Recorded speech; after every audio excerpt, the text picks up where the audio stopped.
Guiglo, la capitale de la région du Cavali. Nous sommes dans le sud-ouest de la Côte d'Ivoire, à environ 600 km d'Abidjan.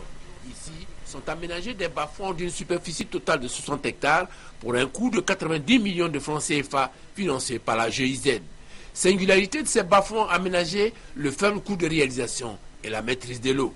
Au lieu d'avoir un cycle de pluie où il y a un problème de sécheresse qui va faire qu'on aura 1 tonne, 2 tonnes, là on maîtrise l'eau pendant la saison pluvieuse et qui fait qu'on peut avoir 5 tonnes à l'hectare et on peut intensifier en mettant des engrais et des pesticides. Les riziculteurs bénéficiaires sont heureux mais préoccupés par une chose essentielle, le renforcement de leurs capacités. Ils ont fait l'aménagement, certes, c'est vrai, mais avec l'habitude traditionnelle, c'est pas sûr qu'on puisse atteindre un certain niveau. Il faut appliquer vraiment les itinéraires techniques. Pour appliquer les itinéraires techniques, il va falloir former les producteurs, non seulement aux itinéraires techniques, à la vie associative. Une préoccupation prise en compte par la GIZ. Nous lançons des formations systématiquement à tous nos promoteurs dans le champ de l'entrepreneuriat agricole.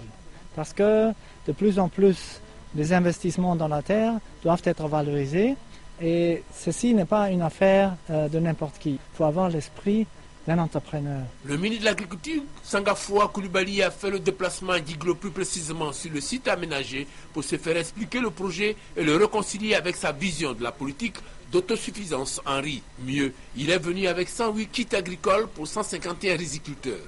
Il attend de 405 tonnes de riz, paddy, pour un gain de 40 millions de francs CFA. Le tout sanctionné par un message. Fondamentalement, nous avons les moyens de créer de la richesse, de faire réduire la pauvreté simplement. Nous avons besoin de paix. Parce que quand nous invitons les bailleurs de fonds à venir investir, ils sont soucieux de savoir si l'investissement peut être réalisé. Et le premier indicateur pour eux, c'est l'indice de sécurité. Ce projet baptisé PACCS, projet d'adaptation au changement climatique et stabilisation des bases de la vie de la population du Sud-Ouest, est aligné sur la stratégie nationale du riz. Il couvre la période 2012-2016 pour un coût d'environ 3 milliards de francs CFA financés par la coopération allemande à travers la GIZ.